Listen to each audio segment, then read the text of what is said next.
We are very privileged to have Professor C.E. Veni Madhavan, distinguished professor from IISc. Sir is known across the nation as the authority in cryptography. So we'll have a short talk from Sir.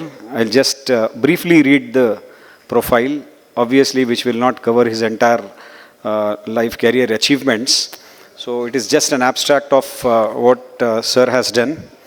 So Professor C. Veni Madhavan obtained his academic degrees, BE Electrical Engineering from College of Engineering, Madras in 1969, ME Control Systems from BITS Pilani in 1971, and PhD Control Theory from Indian Institute of Science in 1975. He worked in the industry, Air India 1976 to 77, National Informatics Centers 77 to 82, before joining the Computer Science and Automation Department of IISc in 1983. He was a senior professor in the CSA department, Computer Science and Automation Department, and retired formally in August 2014. He was the chairman of CSA department during 1998 to 2000. He was invited to head the DRDO lab, SAG, New Delhi, during 2000 to 2003.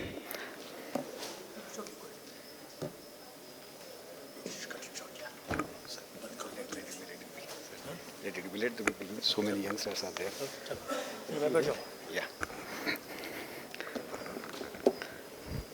Sir has asked me to cut short his profile, but I think there are many youngsters here who will see you as a source of inspiration. So let me completely read the profile, sir. So he was invited to head the DRDO laboratory, SAG, New Delhi, during 2000 to 2003. His current research areas of interest are computational linguistics and pragmatic cryptanalysis. He continues to work in IISc on 3 R&D projects in the areas of cryptography and natural language processing, and on several technical advisory tasks spanning government policy and academic and research mentorship. He has worked on many scientific, industrial, consulting and development projects sponsored by government and corporate sectors in these areas. He has published over 80 papers in refereed journals and conferences, and delivered over 200 invited talks in national conferences and universities. He has guided 16 PhDs, 12 MS, and over 100 ME theses. He is the co-author of a book on public key cryptography, published in India in 2009. He is the co-author of a recently filed Indian patent on a new encryption algorithm.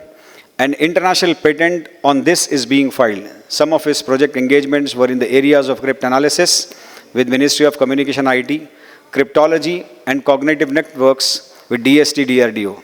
He was a co-investigator in a multi-institutional consortium project funded by CEFI PRA IFCPAR during 2012 to 2015. The collaborative project between IISc, his group, TCS, and University of Nice, France, and Gemalto, France, was on the design and development of various financial inclusion platforms on the mobile telephone infrastructure. He developed a system for handling e-cash and e-wallet applications based on a novel design of a digital analog of denominational flat currency. He also built a cash transaction simulator. If I remember correctly, that is called as virtual money, right, sir? So first of its kind in India, before this digital cash, digital money came into picture, sir had already introduced virtual money VM, that is called as, and also that VM relates to sir's name, Veni Madhavan. He was the general chair of conference ADCOM 2017 of ACSS on the theme of blockchains and cryptocurrencies, and the chairman of the INAE Engineers Conclave 2017 on the theme digital economy. He obtained in 2001 an award by the Mathematical Association of India for distinguished services in mathematics education and research. He obtained in March 2011 an award by IISc for excellence in research and engineering. He and co-authors obtained a Best Paper Prize in July 2011 in Boston, USA, in the annual conference of the Cognitive Science Society. He was an associate faculty of the Center of Neuroscience of IISc. He was the chief executive of the Society for Innovation and Development of IISc during 2006 to 2012. He is closely associated with the activities of the professional bodies, the Cryptology Research Society of India, CRSI, the Ramanujan Mathematical Society, RMS, ACS, INAE. He also works very closely with the government policy and R&D funding panels of the DST, IFCPAR, MCIT, DRDO, NRB, NSCS, NTRO, and with academic councils of universities and research centers. Thank you very much, sir. I will welcome you for delivering the talk.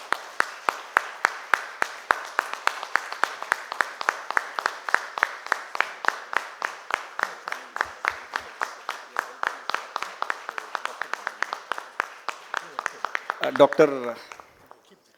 Sir Anand, sir, can I please request you to welcome sir with the formal shawl?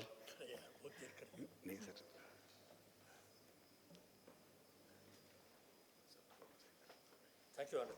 Felicitation.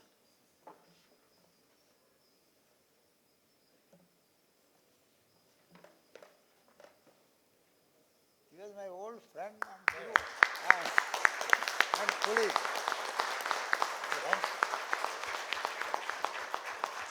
It's like, he makes crypto, I try to break crypto. So that kind of friendship. Okay, see, I'll take about, about 15 minutes. I thought I should miss the opportunity to tell something about future. And maybe I take it. That's okay. So I keep myself alive looking at current trends and so on. So to make life interesting, this is just a short 7-slide thing. It's deep mathematical stuff, but without any mathematical symbol. All just, verbs, phrases, terms, and so on, so much of which have been expounded so nicely in today's session and perhaps in yesterday's session, which I did not hear. The person, Professor from Russia, and Devdeep and Anshuman, all academic researchers present a top-notch work going on in crypto in the post-quantum domain. So next 10 to 12 minutes, I'll just capture what will happen in the mathematical, algorithmic, and computational aspects of post-quantum world for the next 10 to 20 years, let's say. So we need to publish papers there. I'm hoping to get some done. Now, this is all a theoretical, algorithmic, as I say, mathematical, algorithmic and computational aspects of both design side and analysis side. Design is the crypto design, analysis is the crypto analysis. Okay? All, I will call it pure academic bent of work. All the things about side channels and so on, I call side channel work. All very interesting things about what Devdeep presented. It's one thing to say about the fundamental aspects on which these things rest, but are we safe? So that answer lies both in the hands of theoreticians and practitioners. So I'll just tell you where we are in the theoretical world quickly. So, all these terms are the current last 2 decades and increasingly the next decade of research work which is going to be done. And so I try to capture them in a way you can take home in a nutshell. So fundamentally, mathematical objects and structures and types and function and operations on them will be done over lattices, codes, curves, equations, congruences, hash chains. These are the play of the next 3 rounds and the next coming rounds and so on. Okay? So you get a quick glimpse of what's going on in them. And as I promised, I don't want to put in, I couldn't put in this slides. Where I put in all the math stuff, it's about 80 pages, so it's not worth showing. Okay, now, so I capture in each one a design part, some fundamental principles, the converse, the cryptanalysis part, some fundamental principles. And obviously both go hand in hand. Crystals, PQ NTU, a number 3 research unit of Brown University, two moduli. So I'll tell a lot of words in the math stuff in words, or like this. 2 numbers P and Q, one of them prime, other not necessary. And then there are some structures called modules over polynomial rings over finite fields. That's where we work on in the crystals and the lattice-based stuff of Falcon and crystals. These are stuff from abstract algebra. Then there are stuff from linear algebra, which are vector spaces and lattices over generally discrete objects called finite field elements in these cases. Now, there are two things about crypto design. You know, sender and the receiver should have a quick way of resolving things. Encrypt, decrypt, sign, verify quickly. But the man in the middle must find the same thing hard. How do you do it? You transform, generally speaking, a general version of a hard problem into an easy version for the communicators. And then the adversary faces the hard version. And it's done by a little magic, which is by a trapdoor one-way function. Trapdoors generally. Okay? So that is done by various ways of transforming a generic instance into an easy instance by means of a secret, which is the private key in the case of public key cryptography. Okay? So this operates in all the six mathematical structures which I showed, but of which finally the crystals won over on various counts, total counts of many things. But it's possible there are other finite fields and algebraic structures which could be invoked to build alternative to the current lattices based on modules over finite fields, rings over finite fields. And there are other structures which are a little more esoteric but could be used. And then there are other quantum invulnerable trapdoors, I call them. So the trapdoor cases in these cases will be the hard problems which are mentioned in the next cases. By using a trapdoor, the sender and the receiver make it easy for each other, whereas the man in the middle finds a generic problem without knowing the trapdoor. So how to find the trapdoor is by solving a hard problem, which generally cryptanalysis is faced with. And these have to do with shortest vector problems and lattices, a nice diagram which the previous speaker showed, closest vector problem, small integer solutions, all those stuff. When you tamper a regular problem with a small error, it becomes hard. So it's a very interesting thing. And it becomes hard in the general case, the approximate case, the average case, but not so hard sometimes. So it depends on the parameters, it sometimes depends on the random numbers chosen, and so on and so forth. The general hard problem can become easy to attack. And that depends on many things, which depends on some kind of underlying mathematical analysis. So these are what are invoked in cryptanalysis. And presently, for lattice problems, there are some things called enumeration algorithms, saving algorithms. These are common in the integer factorization domain also. And there's another thing about studying all this together. You can draw ideas from use in one domain to the other one. One type of underlying objects to another type of objects. So for instance, lattices, codes, and learning with errors problems all deal with some little noise pumped into a good instance. So that makes it hard. Okay. So these are done, the inverse way of doing it is to be doing a combinatorial enumeration or an algebraic saving and so on and so forth, and hybrid heuristics and so on. So these are the current day papers in all these methods.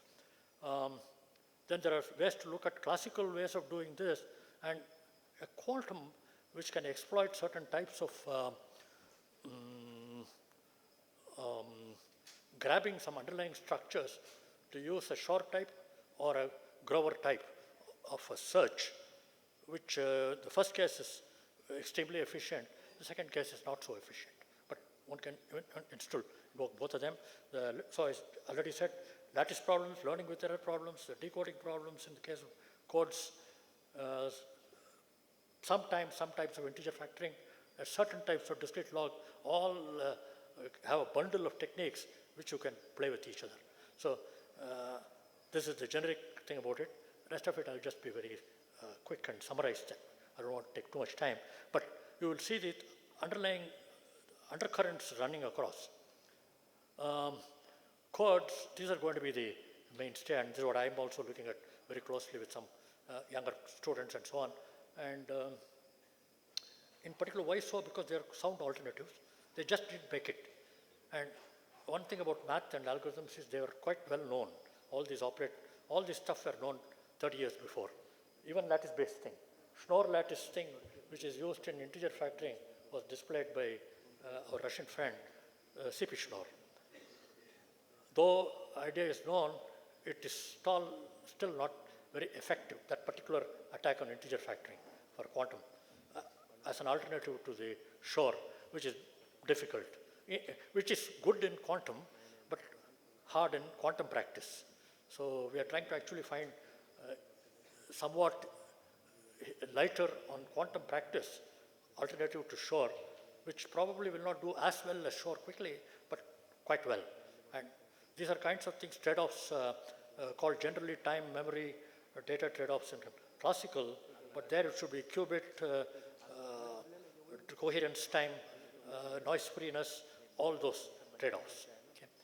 So in all these things, chords are going to play a very dominant role because the chords are going to be used in classical type of crypto, but quantum invulnerable, as well as providing elements of theory for building noise correction in quantum, noisy intermediate quantum. It's called NISQ machines, which are available today. Noisy intermediate state quantum machines, for which also you need error correction. These error correction comes from almost classical, but partly quantum state manipulation stuff. So in some sense, all of you youngsters who are doing PhDs should immediately go and look up your coding theory very well, which I am trying to begin to do now, although we started off 25 years ago and left off. Many kinds of codes. There is a website called a Code Zoo, and Code Zoo has a huge variety of codes, okay? 20, 30 codes. 3, 4 have been tried, and all these have to be tried in the crypto world to make, and the essence is that encoding a stuff by padding is quite easy. You know, you need redundancy bits to correct errors, detect and correct errors. But given a general arbitrary vector element, to check what could have been the message which corresponds to this, what you received, is a game of looking at a big vector space, nearest points in something like a lattice space under some other constraints and so on. So it's called the decoding problem. In general, it's hard most of the times, in computer science hardness way. But there are easy to transform decoding problems which are used for encryption by Beckley's or Neodata or some schemes. And all those names are displayed there. There are different metrics. Instead of having distance metric, 2 points in a vector space, rank metrics in a linear algebraic sense. Different types of densities on the generator and the parity check matrices. All those QC, LDPC are all linear. Low density parity check, medium density parity check. The bike was mentioned. It's a bit flipping algorithm for decoding and a variety of other codes. Okay? Classical nice codes like Reed-Muller, Reed-Solomon, all can come into play. Each one has some caveat which makes it a little more difficult to be used in the crypto world. But this will all be massaged in the coming years. And each one has a good property, not so interesting property, and so on. And they can come from many other codes. Already the LDPC codes using Gabrielin person named code was used in one RLCE, and then it was abandoned, the rest. Different metrics, different finite fields and algebraic structures and so on and so forth. And they can also lend themselves to what are called quantum error correcting codes, which have to be used in any coming generation of quantum machines by whichever quantum state technology which is being used. Okay? That's one side. The analysis is even more fun because any new type of heuristic you come up with, by the way, these are breaking by classical Turing machines of the decoding problem quickly by various heuristics. So approximations, average cases, information set decoding. There was one paper in the yesterday, I think.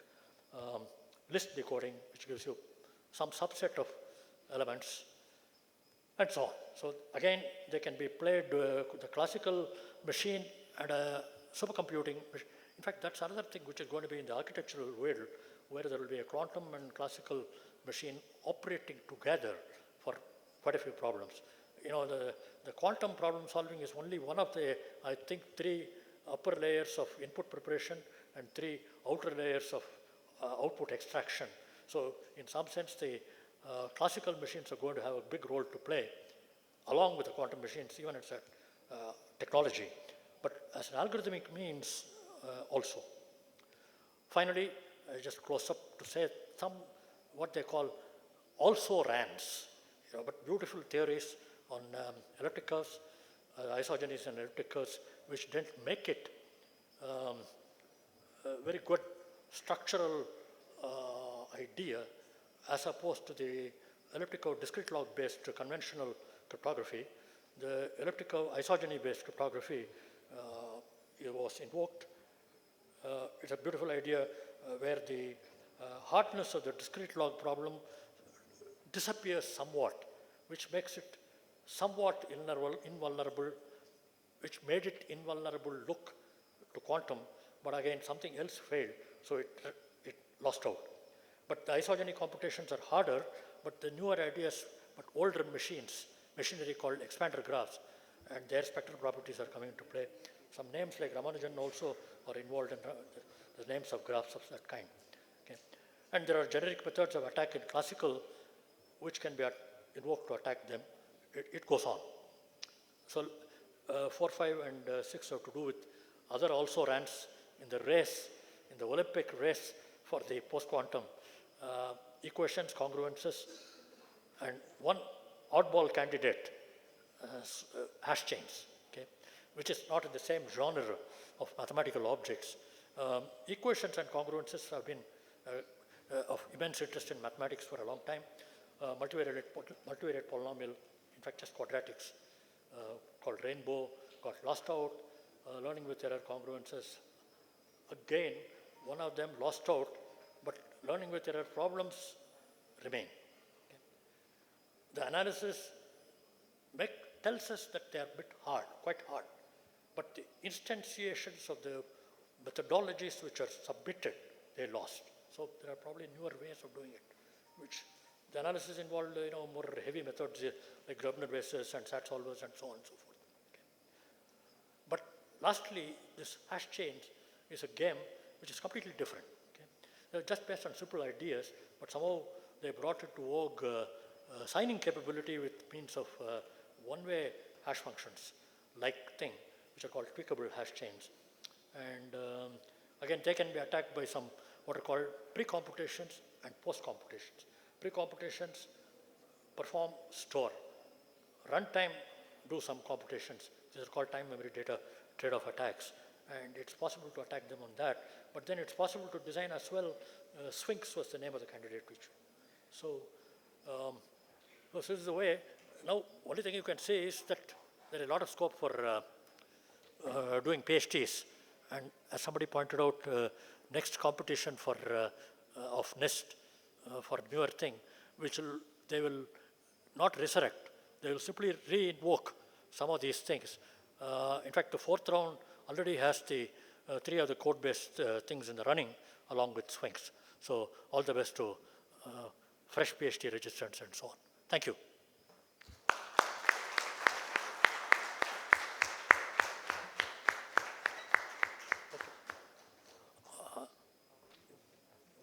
Questions, if there are time, we can take. Is there any question?